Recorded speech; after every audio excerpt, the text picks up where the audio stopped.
Hello बच्चों, तो कैसे हैं आप लोग? कैसे हैं आप लोग? आई होप बहुत अच्छे होंगे। देखिए, आज से हम लोग क्या करेंगे कि यूट्यूब पर एक सीरीज स्टार्ट करने वाले हैं। ठीक है, उस सीरीज का नाम क्या है? मिल्लत प्रैक्टिस सीरीज। ठीक है, तो उस सीरीज को हम लोग आज क्या करते हैं, स्टार्ट करते हैं। इस सीरीज में क्या करेंगे, आपको चैप्टर वाइज क्लास 12 का जो जो इम्पोर्टेंट क्वेश्चन है, वीवीआई क्वेश्चन है, उनको हम लोग क्या कराएंगे, प्रैक्टिस कराएंगे। ठीक है, हो सकता है बायो के बाद आपको केमिस्ट्री का भी मिले और केमिस्ट्री के बाद फिजिक्स का भी मिले। फिजिक्स का आपको मिलत एजुकेशन चैनल पर भी मिल सकता है। ठीक है, तो चलिए आज का जो लेक्चर है, जो वीवीआई क्वेश्चन है, उनकी शुरुआत करते हैं। सबसे पहला क्वेश्चन है, the term pistillate is useful. ये जो टर्म है, टर्म का मतलब क्या होता है ये समझ लो। टर्म का मतलब होता है शब्द। ये जो पिस्टिलेट शब्द है, ये किसके लिए हम लोग यूज करते हैं? ठीक है, क्वेश्चन क्या कह रहा है, ये जो पिस्टिलेट शब्द है यानी जो पिस्टिलेट टर्म है, किसके लिए हम लोग क्या करते हैं, यूज करते हैं? तो ऑप्शन क्या क्या है हमारे पास? Bisexual flower. ठीक है, नहीं, बाइसेक्सुअल फ्लावर के लिए हम लोग पिस्टिलेट टर्म यूज नहीं कर सकते हैं। ठीक है, दूसरा क्या है, यूनिसेक्सुअल फीमेल फ्लावर। बिल्कुल सही कह रहा है। पिस्टिलेट टर्म जो होता है उसको हम लोग क्या करते हैं, यूनिसेक्सुअल फीमेल फ्लावर के लिए यूज करते हैं। देखो, पिस्टिल पढ़े होंगे आप लोग चैप्टर 2 में या चैप्टर 1 में भी पढ़ाया जाता है कि पिस्टिल जो होता है वो क्या होता है, फीमेल रिप्रोडक्टिव पार्ट जो फ्लावर का होता है उसका हिस्सा होता है। ठीक है, समझ में आया बात? तो वहां से हम लोग कह सकते हैं ये जो पिस्टिलेट टर्म है वो किसके लिए हम लोग यूज करते हैं, यूनिसेक्सुअल फीमेल फ्लावर के लिए। कोई दिक्कत यहाँ तक नहीं। तीसरा क्या कह रहा था, यूनिसेक्सुअल मेल फ्लावर। गलत बात है, मेल फ्लावर के लिए यूज नहीं करते हैं। चौथा क्या है, स्टेमिनेट फ्लावर। स्टेमन का बात कर रहे हैं, स्टेमन भी मेल का पार्ट है, तो इसके लिए भी यूज नहीं करते, तो ये भी क्या हो जाएगा, गलत। सही आंसर हमारा क्या हो जाएगा इसका, बी, फर्स्ट का बी। कोई दिक्कत यहाँ तक नहीं। चलिए सेकंड देखते हैं, which one is haploid structure. क्या पूछ रहा, बताइए इनमें से कौन है हैप्लॉइड है, इनमें से कौन ऐसा है जो हैप्लॉइड है? जाइगोट हैप्लॉइड नहीं होता, ये डिप्लॉइड होता है। इसको हम लोग 2n से क्या करते हैं, इसको हम लोग डिनोट करते हैं। जाइगोट का जो फॉर्मेशन होता है वो कैसे होता है, यहाँ पे हम दिखा देते हैं। जैसे क्या होता है, दो गैमेट आपस में मिलते हैं और एक सेल बनाते हैं, जिसे हम लोग क्या कहते हैं, जाइगोट कहते हैं। और ये जाइगोट कैसा होता है, 2n कहता है, 2n होता है। और ये दोनों कैसे होते हैं, हैप्लॉइड होते हैं, यानी जिनको हम लोग किससे डिनोट करते हैं, n से। ठीक है, तो जाइगोट इसका आंसर नहीं होगा। दूसरा क्या है, ओवम। चलिए सही है, ओवम सही बोला। तीसरा क्या है, गैमिट। और चौथा क्या, बोथ बी एंड सी। तो आंसर क्या हो जाएगा हमारा, बोथ बी एंड सी, यानी इसका आंसर क्या हो जाएगा, डी। कभी भी क्वेश्चन को क्या करना है, पूरा रीड करना।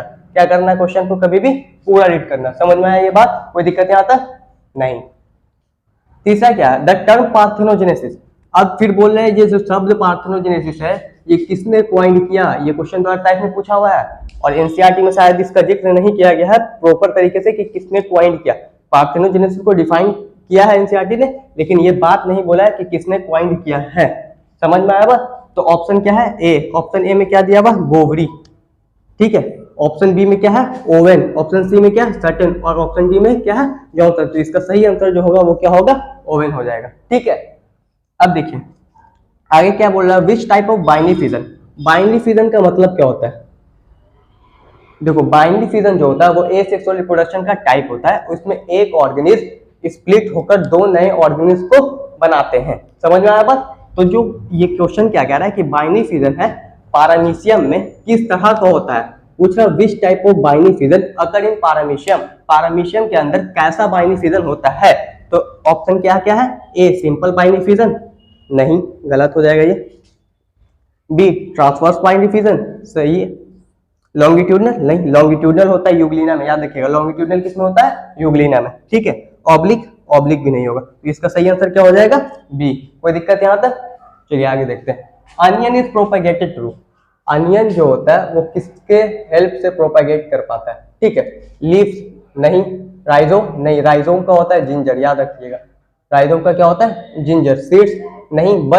बल्ब सही इसका आंसर हो जाएगा। ठीक है, आइसोगैमेट्स आर प्रेजेंट। प्लस एंटी का मतलब यहाँ पे लिख दिए प्रेजेंट। ठीक है, आइसोगैमेट्स किसमें प्रेजेंट होते हैं? ए फ्रॉग, गलत। बी फ्यूकस, नहीं होगा।